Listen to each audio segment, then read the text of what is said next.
So the next part of Grammarly that we're going to look at is tone. We've all sat down and wrote an email and hit send and then wondered, was that too strong? Should I have been softer?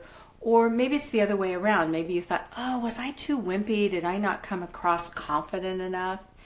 And when you're face to face, it's pretty easy to read what somebody's feeling. They're happy, they're neutral, or they're really super sad. However, in written communication, yes, I can say that, it's not always as easy. So Grammarly has a beta tool, and what beta means is that it's not perfect, but it's progress. And so this is also a free tool you can put on your communication.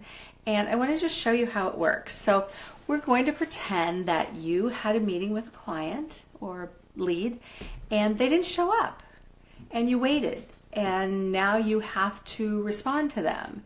And so how do you do that? What do you say? So I've written a couple different examples. So let's take a look at the first one. And, I'm probably giving it away. You can see it was called disapproving. But your offer of $410K was not accepted by the seller. They told me they were insulted that you did not want their old furniture. What do you expect me to do now? Well, if we go down here, we can see that my text sounds disapproving, and it does not sound very confident. So that's probably not a good thing and not what I want to convey. Now I can also go in here and I can see if I had premium, which I don't, but that I have passive voice misuse. And passive voice, I hate that. It's what do you expect me to do now? That's so passive. That's putting it in their ball court. So if you had paid for this version, and I believe it's around $16 a month, there may be a deal on it. We can figure that out for you. But I think that would, for some of you, be worthwhile. For others, it's not. And clearly, I'm not at this point using it. We're considering it, but we don't have it right now. Let me show you the next one, which is basically the same email. Hi, John. I presented your offer of $410K to the seller's agent. They didn't go for it. Should we make a counteroffer? Very neutral. It's not happy, it's not sad, it's not angry, it's just neutral. So that's okay. We're going to go with that one, right? And then the last one that we'll take a look at, and you'll see it was called friendly. However, you're also going to see that we have all these little lines and things underlined. So before we look at the tone, I want to kind of fix those things. So if we look at this, unfortunately, comma, the seller didn't approve. Let's see if we can sweeten the deal. Well, that should be sweeten.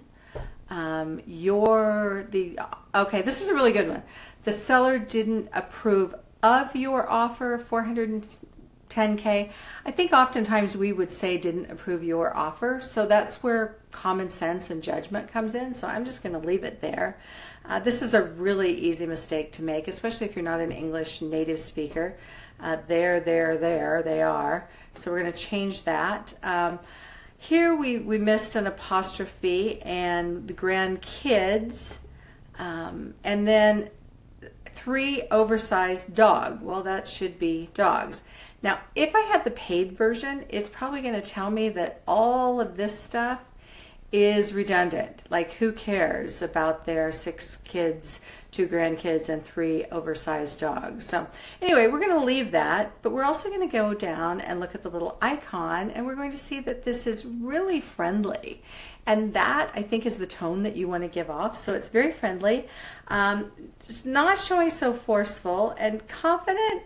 I probably don't agree with that one, and that's where, again, this is a beta stage, so this is maybe the 20% that it's not perfect, and you actually have the opportunity to go in and say, yes, that was correct, or no, that was not correct, which will help them improve it in the future. So I strongly, strongly, strongly recommend that you use this tool, because I think it will improve both the tone of your writing and also the accuracy.